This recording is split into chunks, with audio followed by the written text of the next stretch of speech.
Bom, sobre essa, é uma novela, né? Porque são tantos capítulos e tantos personagens, né? Que até a gente, tô com medo até de não lembrar de tudo. Mas no final das contas, sobre essa, especificamente sobre a recepção, vamos dizer assim, do que o Musk fez, eu avalio da seguinte forma: a gente tinha uma, digamos, no Brasil, uma extrema-direita que tentava se internacionalizar, tentava ser referência internacional, mas não conseguia, né? Então, o Musk, pela primeira vez, a gente tem sempre uma situação, tinha uma situação em que, de uma certa forma, a extrema-direita no Brasil e a direita radical mimetizavam o que estava sendo feito fora do Brasil, então um pouco copiava, né? E nesse caso agora do Musk, tem uma coisa que é diferente. Pela primeira vez a gente tem alguém de relevância global que, assim, eu não sei como dizer de uma outra forma, mas é como dizer que o Elon Musk estava tweetando como o tio do Zap, né? Usando o mesmo vocabulário.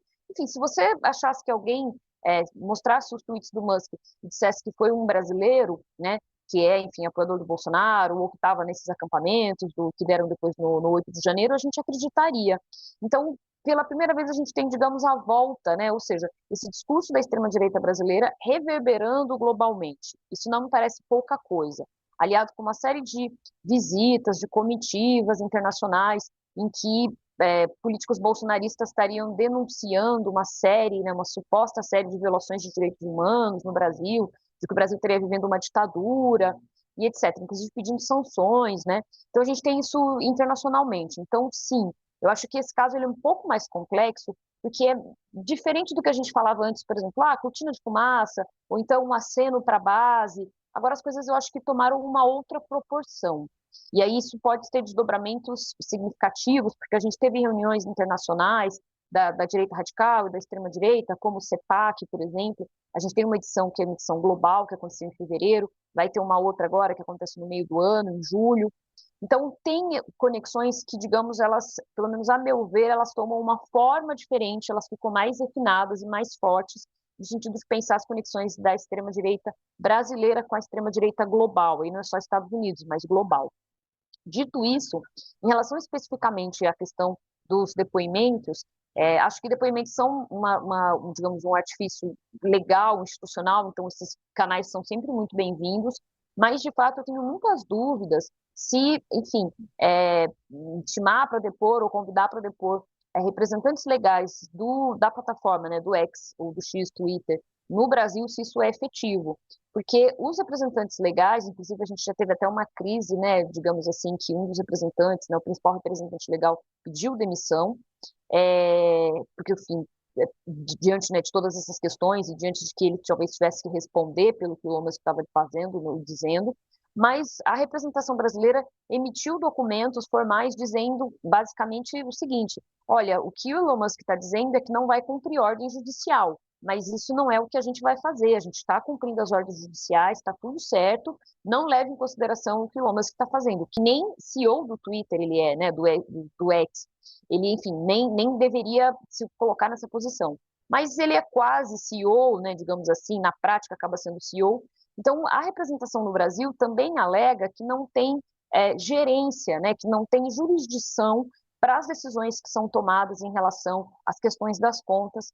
E como a Cris também colocou, mesmo nós brasileiros, a gente não tem transparência, porque como o inquérito corre em sigilo de justiça, a gente não sabe quais são as contas. Tem algumas que a gente sabe que são notáveis, notórias, por conta de repercussão pública, mas a gente não sabe quais são as contas.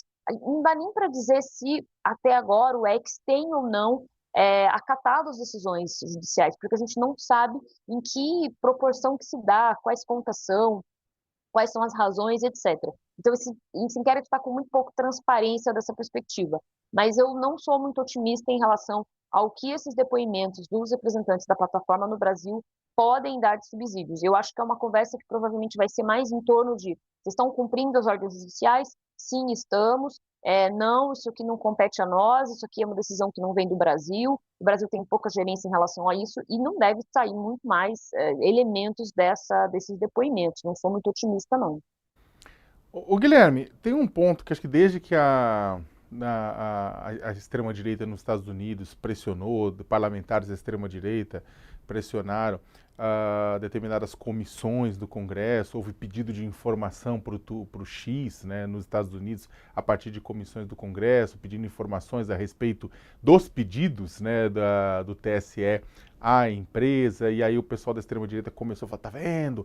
Olha, o pessoal aqui, o Congresso norte-americano vai punir o STF, aí começou aquela loucura, né, tipo, e aí eu queria que você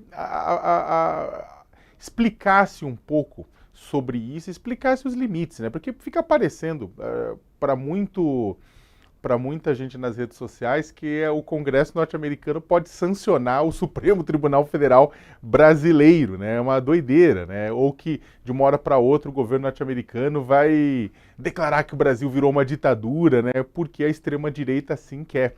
Eu queria que você avaliasse um pouco isso, essa questão dessas, como é que fica essa percepção a partir dos Estados Unidos do que está acontecendo aqui.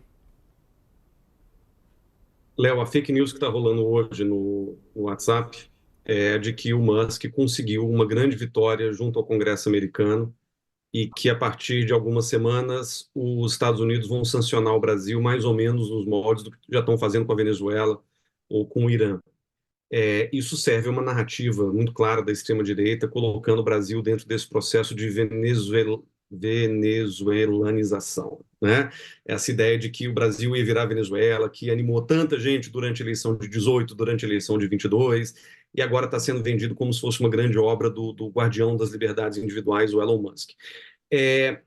Eu acho que a Isa tem um ponto importante que vale a pena explorar, que é o seguinte: a extrema-direita, ou a direita radical, ela é uma força que tem se tornado cada vez mais organizada e mais bem organizada.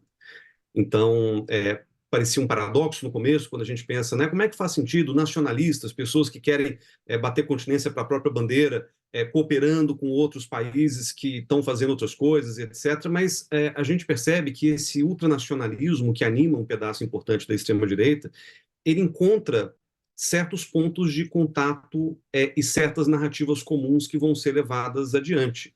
Né? A Isa falou isso numa entrevista recente que ela deu, né, num podcast. Né? O papel da liberdade nesse contexto é um papel muito importante, porque na hora que você fala Brasil acima de tudo, isso pega só os brasileiros.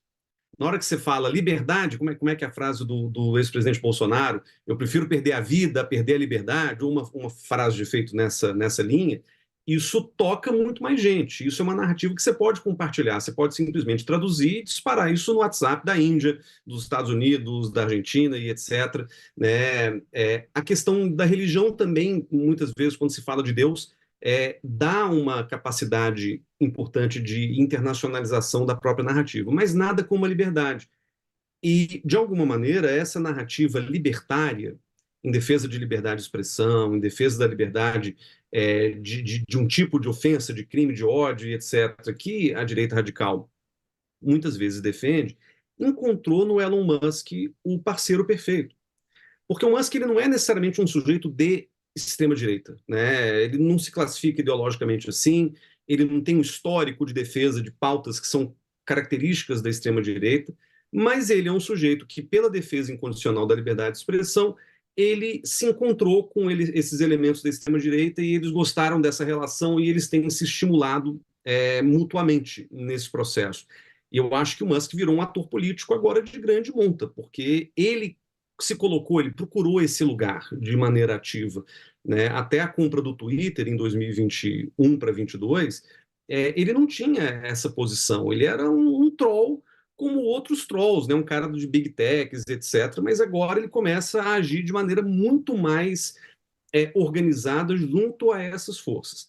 Qual que é o problema disso? O problema disso é que, pelo papel que o Musk tem, pela notoriedade global que ele contribui para que essa narrativa da direita brasileira, da extrema-direita brasileira, ganhe o mundo. A gente não pode se esquecer de que algumas semanas atrás teve uma delegação de bolsonaristas aqui nos Estados Unidos, em Washington, que até não conseguiu sala no Congresso americano, eles tiveram que se reunir nos jardins, né, do Capitólio, ali na frente, fizeram uma coletiva de imprensa, capitaneada por um deputado republicano.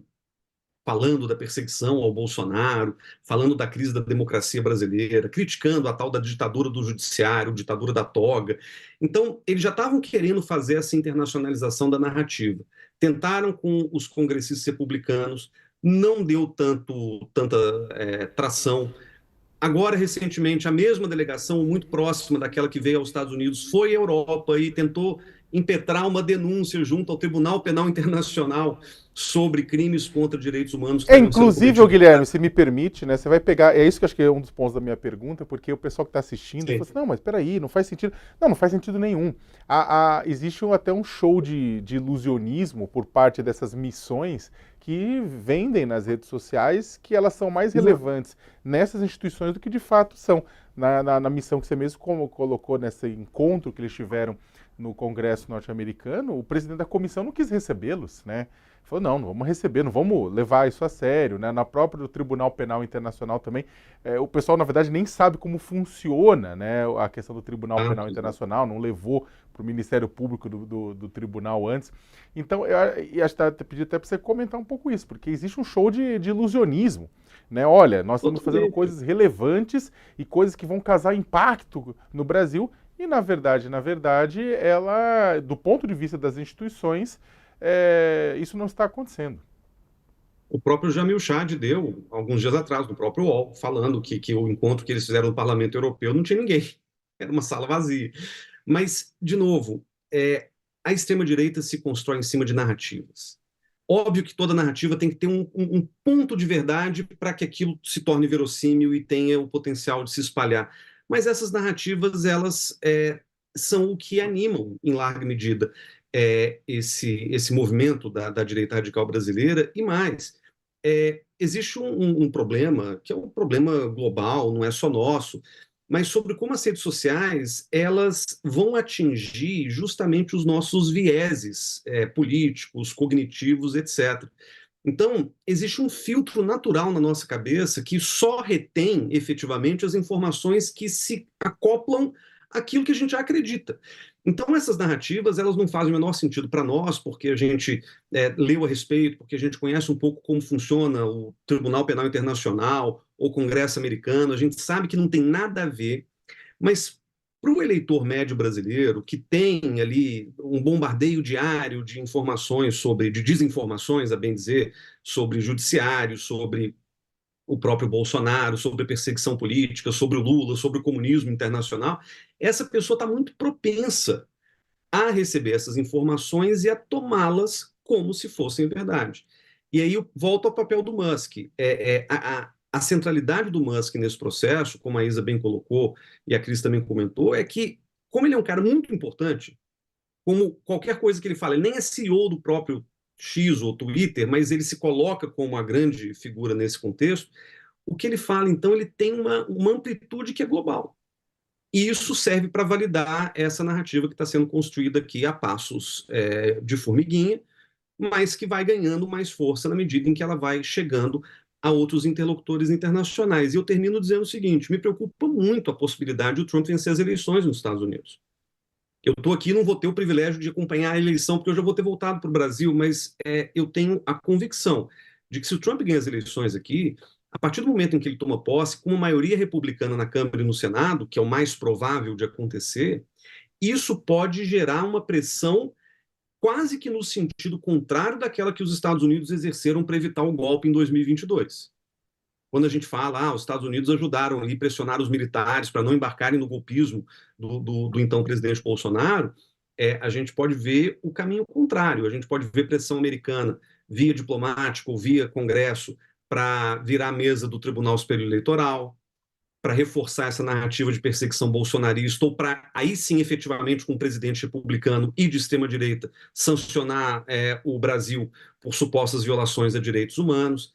São cenários apocalípticos, mas que eu acho que têm que ser levados em conta justamente porque existe, né, como vocês comentaram também, uma conexão cada vez mais íntima entre esses grupos, entre esses movimentos de direita radical, de extrema-direita, ao redor do mundo, e essa relação do Brasil com os Estados Unidos é um dos pontos, um dos pilares mais fundamentais da construção desse movimento global.